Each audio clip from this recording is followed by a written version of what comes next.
Today we are doing the golden welds. This is one of the most important milestones of the project.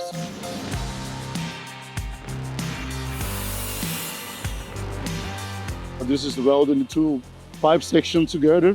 We started from the vernice now to the Bonatti scope, so we need to weld it both together in a qualitative way and a safe way. The golden weld, people think it's like we're going to weld with gold. Actually not.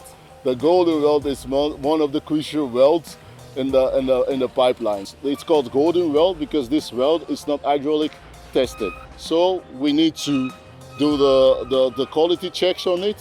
We need to check the bevel with the empty. There's no cracks on the bevel. We need to do extra visual inspection. We need to do all of the parameters so you can see everything goes well. We're doing two golden welds, one from 16-inch, that's the high pressure, and the low pressure of 42-inch. We have the low pressure that are the line that comes from the industries in Rotterdam that collects all of the CO2 to the compressor station where we are at the moment.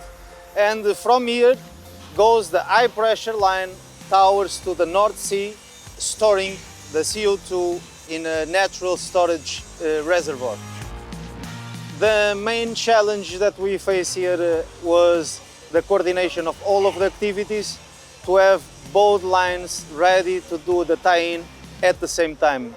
This milestone for us is an effective and efficient situation that we have today here on site. It's a very challenging operation. If you can see around me, we have 3 cranes to do the lifting operation. Everything has to be done in a safe way and a qualitative way. We are really glad to have everything on time. What will stay with me is the team effort, the day-to-day activity of our guys outside, doing the effort and making the work done. Is a really appreciation for the teamwork that have been developed so far. Thank Team Porthos, thank everybody. See you.